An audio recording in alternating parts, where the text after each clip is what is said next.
Shalom saudara, kiranya kasih karunia Tuhan Yesus Kristus menyertai kita sekalian.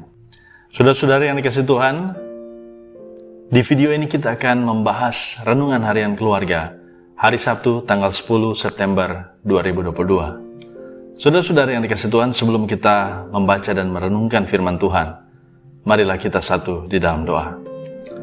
Bapa di surga, kami mengucap syukur padamu Tuhan untuk hari yang Engkau berikan bagi kami. Terima kasih banyak ya Tuhan.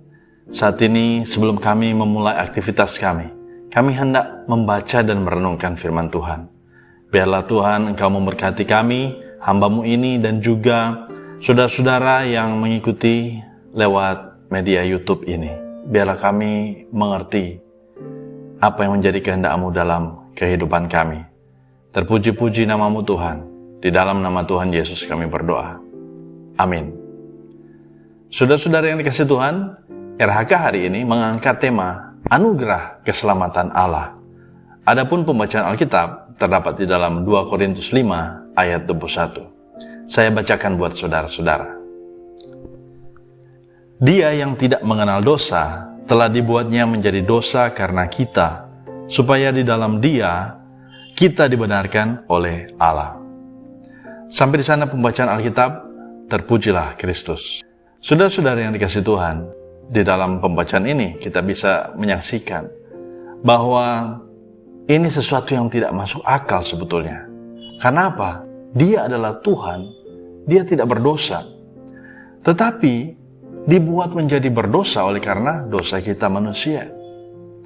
Nah, saudara-saudara yang dikasihi Tuhan, hal ini tentu jika terjadi pada diri kita, pasti tidak akan mampu. Kalau kita menggambarkan diri kita di dalam suatu persidangan, di dalam suatu pengadilan, di mana kita tidak pernah melakukan apapun, tidak pernah melakukan suatu kesalahan, tapi dibuat menjadi bersalah. Tentu saja sebagai manusia biasa kita akan melawan. Kita tidak mau kita dipenjarakan atau kita ditahan oleh suatu hal yang tidak pernah kita lakukan. Saya yakin dan percaya saudara-saudara juga berpikir demikian. Kita manusia biasa, itu normal, itu wajar. Tapi apa yang dilakukan Yesus ini sungguh tidak wajar. Saudara-saudara, sungguh sesuatu yang luar biasa ketika Tuhan Yesus mau melakukan ini. Yaitu ketika kepadanya ditimpakan segala dosa kita. Dan Dia tidak menolaknya. Malahan dengan rela hati menerima semua yang dilakukan oleh Bapaknya. Pertanyaannya di sini adalah, apa sebenarnya yang ada di balik semuanya ini? Sehingga perlakuan Bapa tidak ditolak oleh Yesus. Saudara-saudara, jawabannya adalah supaya di dalam Dia kita dibenarkan oleh Allah. Saudara-saudara yang dikasihi Tuhan, keluarga Kristen yang mengasihi Tuhan. Apa arti semuanya ini kalau kita timbang-timbang dan juga kita renungkan? Hal ini adalah pernyataan tentang keselamatan yang dapat kita miliki hanya melalui percaya dan melakukan kehendak Bapa.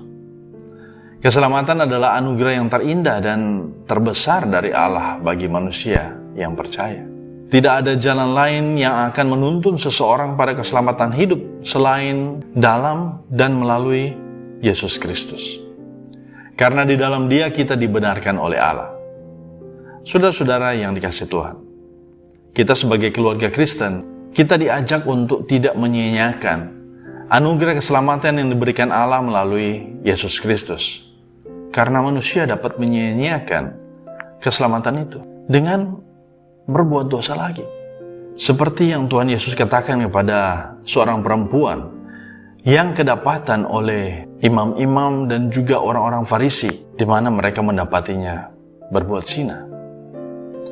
Dan ketika Tuhan Yesus mengatakan pada orang-orang Farisi bahwa siapa yang tidak berdosa, silakan melemparinya dengan batu terlebih dahulu. Dan apa yang terjadi? Orang-orang Farisi itu, imam-imam kepala, orang-orang yang membawa perempuan itu tidak dapat melakukannya karena mereka tahu mereka berdosa. Sehingga sesudah mereka pergi, maka Tuhan Yesus berkata kepada perempuan itu, "Pergilah dan jangan berbuat dosa lagi."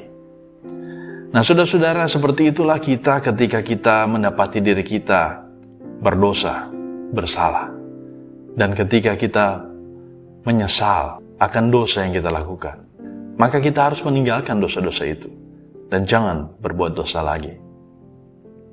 Saudara-saudara yang dikasihi Tuhan, untuk itu bagaimana kita supaya tidak berbuat dosa lagi? Maka kita harus hidup di dalam Tuhan. Kita harus senantiasa berserah padanya. Setiap hari kita membaca firman Tuhan dan melakukannya. Di dalam keluarga kita, bersama anak-anak kita, istri kita, suami kita, siapapun yang mau bersama-sama di dalam sebuah persekutuan iman. Nah, saudara-saudara yang dikasihi Tuhan, dengan begitu, maka kita tidak menyia-nyiakan keselamatan itu. Saudara-saudara yang dikasihi Tuhan, kita patut bersyukur bahwa Tuhan Yesus bersedia dikorbankan demi keselamatan umat manusia. Sebab pasti tidak semua orang bersedia untuk menjadi korban bagi orang lain yang berdosa. Keluarga Kristen yang dikasihi dan diberkati Tuhan, kesediaan Tuhan Yesus menerima tindakan Allah kepadanya hendaklah menjadi sebuah contoh bagi kita, bagi keluarga kita, untuk selalu membuka diri terhadap kehendak Allah, dan juga hendak diberlakukan dalam keluarga kita, menerima dan melakukan. Hanya dengan demikian, maka anugerah keselamatan yang dari Allah yang membawa berkat itu selalu ada dalam kehidupan kita. Kiranya Tuhan Yesus memberkati kita dengan firman-Nya. Amin. Marilah kita berdoa. Bapa di surga, terima kasih untuk firman-Mu yang Kau berikan bagi kami. Biarlah ini menjadi pedoman kami, di dalam kami hidup, di dalam kami bekerja, melayani, juga di dalam keluarga kami. Ajar kami Tuhan untuk senantiasa mau meneladani Engkau, di dalam Engkau memberikan diri-Mu, rela berkorban untuk kami manusia. Dan kami pun mau meneladani-Mu Tuhan, mengasihi sesama kami, dan tentu saja mengasihi Engkau. Di dalam nama Tuhan Yesus kami berdoa. Amin. Saudara-saudara yang dikasihi Tuhan, jika saudara-saudara menyukai video ini, jangan lupa meninggalkan like dan juga subscribe ya. Tuhan Yesus memberkati kita semua. Sampai jumpa di video-video yang lain. Bye.